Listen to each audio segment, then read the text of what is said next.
Folks, it was in the middle of broadcasting this segment, preparing this segment, that the announcement came out. So you'll see it will be a little bit choppy because an unexpected, shocking announcement came out from Pete Hegseth as I was preparing to announce to you a major military movement that was occurring. He makes it, he calls it, he says it.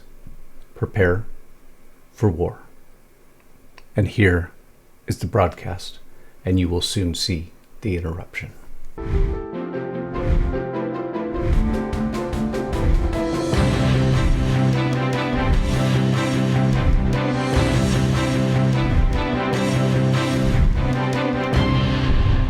So while we wake up this morning, and the mainstream media is of course focused on the teetering towards shutdown, which many of us feel most of the government should be shut down because it's so overblown, overbloated, and beyond its capacity and means anyway, it wouldn't be a bad thing.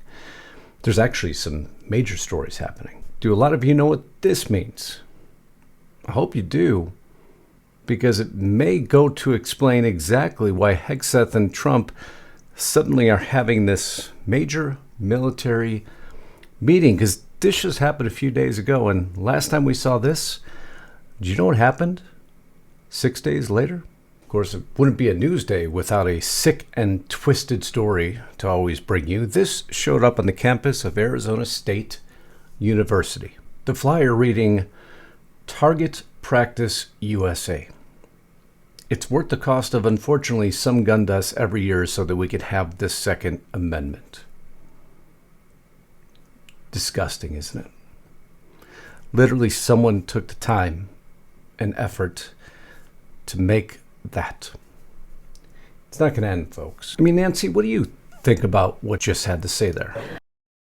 I hear what they're saying. It's all unserious and ridiculous. In fact, I've listened to their and I tell them to go themselves. Folks, if you can't have a little fun with the news, then why are we doing it, right? Because there's some major news we have to report on. A major military buildup will be headline number 1.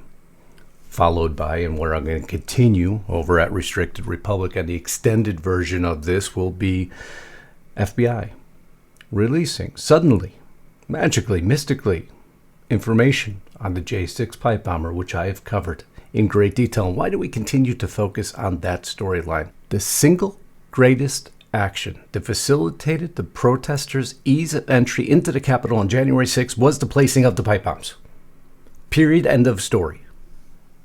And it is why so many of us have stayed on this story like a laser beam. Literally, the story has been blown apart now. And I'll cover that. Before I do, huge favor, thank you everyone who has listened to a simple few requests that I've given, which is to help me continue to beat the algorithm to assure this news is heard by as many as humanly possible. What we work here is to keep this as nonpartisan as possible, to keep it factual, evidence-based. And for that, all I need you to do is make sure your bell is always checked to all. Double check it every day. Sometimes it magically changes. If you're new here, I'd love you to subscribe. Those of you who've joined as members, thank you so very much. Those of you who've continued on and viewed the rest of my podcast and joined us at restrictedrepublic.com, thank you so very much. You see the address there below. And also, I want to give a special thanks to one of my longest term sponsors who helps to keep this video and brought you this video today. And their name is Noble Gold. If you haven't been to JustusKnightGold.com yet, what are you waiting for? If you've built up 100,000 or more investments, do you really want it all tied to the stock market? You know, banks and billionaires don't. That's why they're building up gold and silver. And with Noble Gold Investments, you can too, simply by going to JustusKnightGold.com. Noble Gold makes it simple to own investment-grade gold and silver, whether you hold it in your hand or inside your retirement account. You've worked hard to build your wealth. Isn't it time you protect it? Go to JustusKnightGold.com. Right now, with every new qualified IRA or cash purchase account, you get this amazing 1 10-ounce silver flag bar and 1 silver American Eagle proof coin. That is Noble Gold. The address again, JustusKnightGold.com. Remember, there's always a risk to investing. No guarantees, but if you want more information, look in the description box below, because Noble Gold can see you through. And they have been a long-term partner of this channel. Love you to go there right now. But now let's get back to this broadcast. All right, let's rip forward. Protests outside Portland Ice facility continued Monday after federal troops were deployed. Did you expect them to stop? No more images of Portland standoff between demonstrators. One of those images is this, by the way. ICE is the Gestapo. And you see, here's a problem with the ongoing rhetoric. And as a matter of fact, I believe they just put out a press release. The White House did. Democrats' unhinged crusade against ICE fuels bloodshed. And Tim Walz calling them the modern-day Gestapo. We can go down. Robin Kelly, Gestapo. Where did they ever get these terms? Representative John Larson calling him the Gestapo. Stephen Lynch calling him the Gestapo. Do I need to keep going and proving out that why this rhetoric is so dangerous? Because when they see their elected representative saying it, then why would they stop saying it? But Portland's protesting Trump. They don't want his help. But at least there is some common sense out there. Did you know that Louisiana's governor actually just requested the National Guard to assist him due to an unavailability, manpower shortage, because some realize that the National Guard is actually there to help? You see, it's not everyone who shuns away from the help of what Trump is offering. All that President Trump wishes to do is to bring the rule of law and order back. To see such a movement against it should shock everyone, but we got a government that can't even get along. They can't do their basic function. No, because they're grandstanding. For what? To actually have Nancy Pelosi, who I did in jest, blame President Trump and the Republicans for shutting down government? Have you seen the mechanisms that are being pulled? Who's actually shutting it down? And what will happen if the government shuts down? I believe President Trump wants it to, because then he'll get the further cutbacks he wants, the reduction in labor force, which is so duly needed with an overblown and oversized government that we have. But I guess we'll find out today now, won't we? Big story should have been covered. Secret Service has a vehicle catch on fire outside the White House ahead of the Netanyahu meeting. But if that wasn't bad enough, the White House was also breached by that man, which it appears was dressed as a Secret Service officer, soon arrested on Monday, September 29th at approximately 4:55 p.m. An individual scaled the fence on the southwest side of the U.S. Secret Treasury building and was arrested by U.S. Secret Service, although I believe it was Obama who made that fence taller so it couldn't happen. So much for that idea. The man, dressed as Secret Service agents, there's no way he was going to get away with the fence jumping near the White House, no matter what he was dressed like. So that definitely calls into question his mental state, or does it call into a testing of the perimeter? Susan Crabtree does a great job in reporting, but right now I'm questioning everything. And you should be questioning everything. You know, this big meeting that Hegseth called with all the generals, no agenda. And there's been a lot of speculation what the meeting is about, because it can only be speculation because there has been no agenda posted. Only that all generals has been called to Quantico. And now we know Trump is attending. Now Trump has tried to tamp down what this meeting's about. All he's told us to NBC he'll be joining the meeting of generals. Until you start to get a little bit different intelligence. We're seeing a large deployment of United States Air Force aerial refueling tankers currently crossing the Atlantic towards Europe. Other assets are airborne, which are not visible on ADS-B tracking data. And when is the last time I brought you this information? Do you recall? What happened shortly thereafter? Go ahead, put it in the comments below. I'm sure many of you will remember. There's a secondary. Roughly a dozen U.S. Air Force KC-135RT Stratotanker aerial refueling tankers are currently up from a number of air bases across the United States, heading northeast and preparing to cross the Atlantic towards Europe, which, with several appearing to be en route to RAF Mindenhall in England. Again, very representative of something we saw before. And if one report wasn't enough, or two wasn't enough, how about 3? 8 U.S. Air Force tankers on their way to Europe. Last time we saw it was when we attacked Iran, in conjunction with a secret meeting that Hegseth and President Trump just called, when last time around there was a great deal of misreporting that happened surrounding the attack. Do you think maybe it's a possibility that they're assuring that information doesn't leak out again? Or maybe it's something different, huh? Because right around when all those planes were leaving, suddenly all the pizzerias around the Pentagon went crazy. And you could view that in jest. But folks, some of this is not in jest. When you watch this for a living and you see the indicators, some things are fairly consistent. Last time this happened, on the 16th, we saw similar indicators. By the 22nd, we saw exactly what happened in Iran. And if you read recently, Russia had offered to help Iran in rebuilding some of their nuclear energy. And if you've noticed recently, President Trump and Putin haven't been getting along really well. Now there's been a little bit of saber rattling going back and forth, and now the Daily Mail has picked up on the same movement. Mystery fleet of U.S. Air Force tankers cross Atlantic stirs echoes of Iran strike ahead of secret meeting. So every one of you who say, well, you can't put that out, it's secret intelligence. No, I sat on it for 3 days until a national publication put it out. Because you're right, I don't put intelligence like that out until I see it on a national publication. Then it is public knowledge. At that point, it is responsible to bring it out because it's already out. And so I will inform you. I don't agree with those on X who post that ahead of time. But unfortunately, when it's picked up then by national news, I will bring it to you so you understand what's happening. I see that every time I report it, and it drives me absolutely insane. Some people don't realize that we are watching.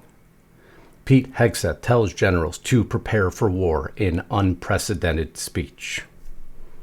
Folks, that just popped up as I am giving this recording.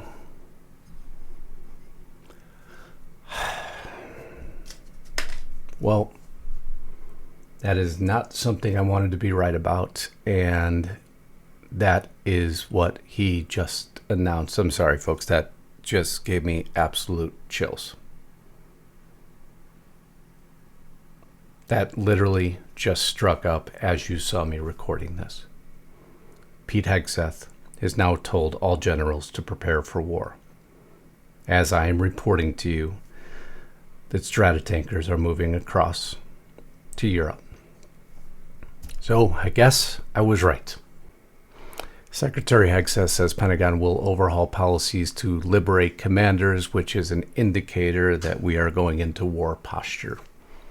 Reason you do that is you have to have commanders making a quicker, I'm going to do this real time now, folks, and you know how to interpret this. Reason you do that is so that your commanders can make quicker decisions in real time. I'm trying to find every bit of intelligence because you got to go very quickly through certain news sources because everybody reports on things slightly different. Now, CNN hasn't picked up on this, except Hegseth addresses unprecedented gathering. Let's go to one other source here very quickly as you are saying in real time what is happening here. And this would explain why, more than likely, he also had Netanyahu in attendance yesterday. I'm just trying to figure out where and how Daily Mail pulled this from. Prepare for war. Secretary Pete Hegseth today warned a large crowd of top generals and admirals to prepare for war. Speaking at Marine Corps Base in Quantico, Virginia, Hegseth said the American enemies would F around and find out if they choose to challenge its military might. From this moment forward, the only mission of the newly restored Department of War is this war fighting, preparing for war, and preparing to win. I guess you could interpret that a couple ways. Either prepare for war, maybe not meaning imminent, or we are going to retool our entire force to be prepared for war. Just weird that flashes up in the middle of the broadcast. Distracted me for a moment, so I'll edit some of that, but I want to get this out rather quickly because this is breaking everywhere. But when he says they're going to overhaul policies to liberate commanders, we are turning our military back into a offensive fighting force and not defensive force, which has been announced as Hegseth is giving his speech live. Folks, there's a lot breaking at time of this recording, but I'll continue the broadcast I had prepared as Netanyahu and Trump just got together, because so much is happening in the theater. Trump finds new leverage in Ukraine fight with Tomahawk threat and long-range strike authorization. He's not backing off of Russia, who's not backing off of Kyiv, who's not backing off of NATO. NATO has no ability whatsoever to defend itself. The only show of force will come from the great Republic of the United States of America, of which Pete Hegseth has now announced in so many words, prepare for war. Folks, we have always been the deterrent to the non-free world. And so now I guess what comes next, huh? Not very often. In the middle of a broadcast, you'll see me stop. But to me, all these other stories, while we're securing our homeland, which is critical in time of war.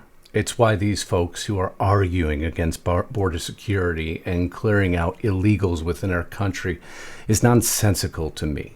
In time of war, do you really want foreign threats and adversaries within the great borders of the continental United States of America? Who would want that? Who wouldn't want them cleared out as quickly as humanly possible? Who would stand in the way of President Trump not doing that? While we're rebuilding our military from policies that did nothing to strengthen it, only weaken it, who would ever do that and allow for that? If you start to watch all the mechanisms that have long worked against the great Republic of the United States of America, you quickly understand and realize all those policies only had one intent and purpose. It was to demolish the United States of America. President Trump is simply rebuilding it. And under continual threat, they continue to do so. And they're not slowing down, they're speeding up. As a matter of fact, what did J.D. Vance just announce? More indictments are coming because they have continued to dismiss the intelligence apparatus, destroy it. Because they also serve to simply uproot the very sanctity and security of the United States of America in interests that did not benefit we, the people. It is going to be a long-standing mission, of which we must all pray that everyone working on our behest stay safe, stay secure, and I guess now, prepare for war. We'll see what that generates into. Bigger words I couldn't announce to you. Kind of lowers the threshold a little bit of what we're going to report next, but equally as, I can't even say that. Kind of changes the threshold a little bit on what I'm reporting to you next as I'm going to continue on in the podcast, which is this story, which, really goes to frame in why it is so critical we clean out the disaster that was the Washington machine. Because this suspect, still at large, allegedly, and this story of the J6 pipe bomb, well, now we got new information. And I could frame it into two statements to you. One, they failed to interview. Actually, they really only interviewed one person. They failed to interview another. And there was a dog who went right by these, allegedly, and didn't sniff anything. Until you read the new report that was done on those pipe bombs. And you'd realize that would be all but impossible. And that's the story I'll explain to you in the second half of this podcast. If you join me over at restrictedrepublic.com, I truly appreciate that. You always get 14 days for free to check it out. And you'd be amazed. The vast majority of people, once they use those 14 free days, never leave what news was meant to sound like. There is no commercials. There is no interruptions. There is no sponsors at Restricted Republic because it is audience-funded news. It's how we designed it. It's what it was intended to be. And it is your ultimate means of supporting Lisa Haven, my beautiful wife, and myself, because we built that empire for you. Because it was the only way to bring you all the news that matters. We love you there today. You have a dashboard. You can cancel anytime, monthly, and annual subscriptions available. I'll see you there. We're going to continue on in this story in just a minute. Until next time, Godspeed and God bless. Justus Knight, signing out.